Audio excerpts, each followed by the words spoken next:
Ya, baik Ustadz. Kalau untuk menjadi orang yang ikhlas, kita juga kadang-kadang ingin ya menjadi orang yang beriman, orang yang sabar, menjadi orang yang ikhlas salah satunya. Betul. Nah, apakah untuk menjadi orang yang ikhlas itu harus melalui kehilangan sesuatu dulu atau Mm-mm. merelakan satu hal yang sangat kita sayangi, satu hal yang sangat kita cintai? Mm-mm. Bagaimana Ustadz?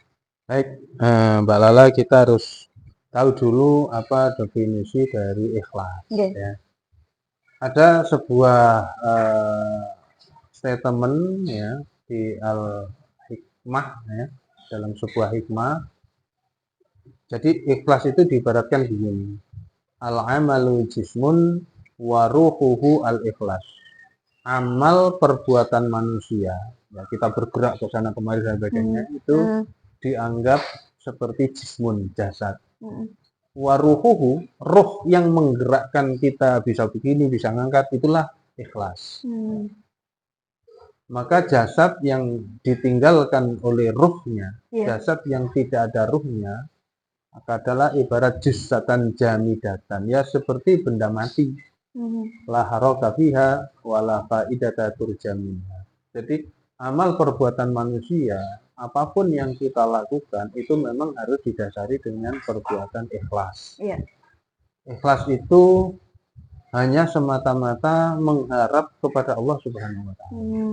Pamrihnya itu ya hanya lillahi taala. Itu definisi daripada ikhlas. Artinya ikhlas itu apa yang kita lakukan ya semata-mata karena Allah, tidak mengharap apapun. Bahkan mungkin ya orang yang sudah sampai kepada tingkatan ikhlas yang sudah tinggi, dia melakukan apapun itu tidak mengharapkan balasan dari Allah. Pokoknya saya berbuat baik lillahi ta'ala. Itu sudah sampai tingkat. Kalau kita kan masih ono harap-harapan kan gitu ya. Melakukan sesuatu saya ono pamrihnya kan gitu. Ya, memang disitulah ujian daripada keikhlasan kita.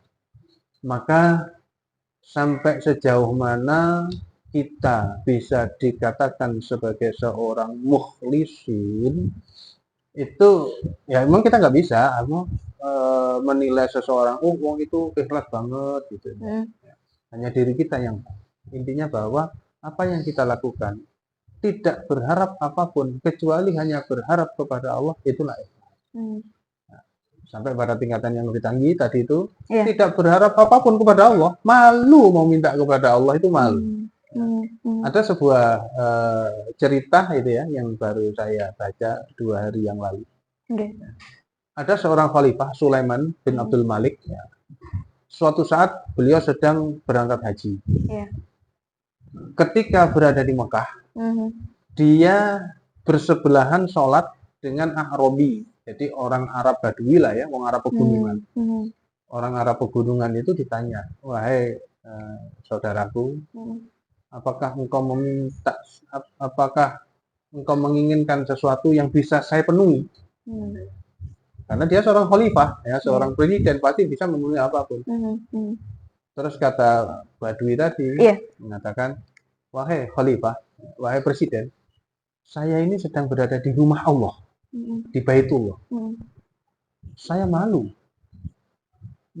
meminta sesuatu kepada selain Allah. Saya ini berada di rumahnya, bagaimana saya akan minta sesuatu kepada selain yang punya rumah? Jadi kalau saya meminta sesuatu ya kepada yang punya rumah, bukan kepada Anda. Terenyuh dia. Akhirnya tidak puas sang khalifah Sulaiman ini tadi. Sampai sudah selesai sholat ya, Pak Robi ini, orang Badui ini keluar dari masjid masih ditutupi sama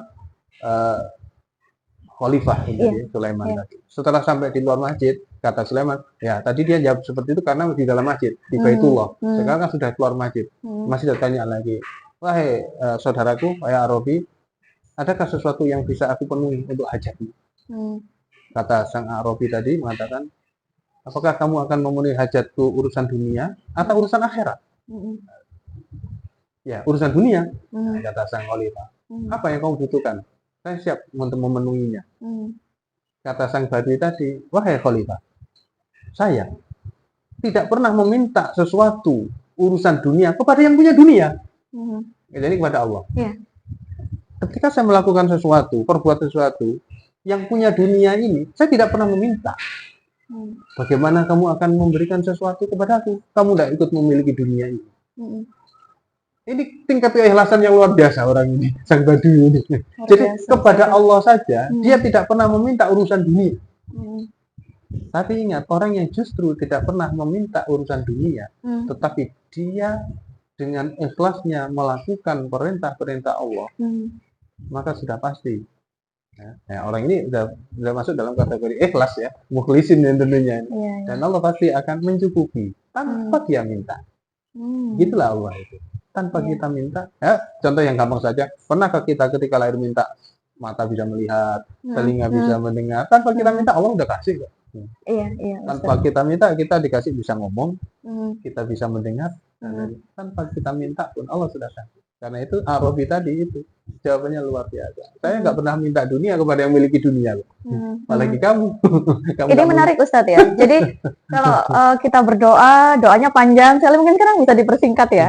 Maksud saya tanpa kita meminta pun, ketika kita beribadah ikhlas lillahi ta'ala kepada Allah, Allah akan memenuhi apa yang kita inginkan, begitu Kak Ustadz? Untuk sampai ke tingkatan seperti itu memang ada latihannya Mbak Lala. Ibadahnya harus yang ini ya, tidak ujuk-ujuk. Istilah. Ya Allah, anta rabbi la ilaha illa anta, ya Allah engkau lah Tuhanku, tidak ada Tuhan selainmu. Puji-puji aja Allah. Saya kira nggak mampu, kita pasti minta, ya Allah berikan aku, berikan gitu aku. Ya? Panjang umur Ustaz gitu ya. Ya Allah, berikan rezeki yang halal barokah, itu selalu kita manjatkan. Tapi kalau orang sudah pada tingkatan ikhlas yang sedemikian tadi, dia tidak akan berdoa meminta sesuatu. Paling yang dia ucapkan dalam doanya adalah puji-pujian kepada Allah. Ya Allah, engkau lah Tuhanku, engkau yang memiliki keagungan, engkau yang memiliki langit dan bumi, engkau lah yang begini. Itu bedanya doanya orang yang ikhlas dengan doanya orang yang baru belajar ikhlas. Iya Ustadz, baik. Semoga saya bisa belajar ikhlas. Amin. Sampai tahap yang saya juga baru bisa ngomong Mbak Lala. Iya, kita sama belajar Ustadz ya. Sampai tahap yang memang ditentukan begitu ya. Amin. Amin. Terima kasih Ustadz. Sama-sama.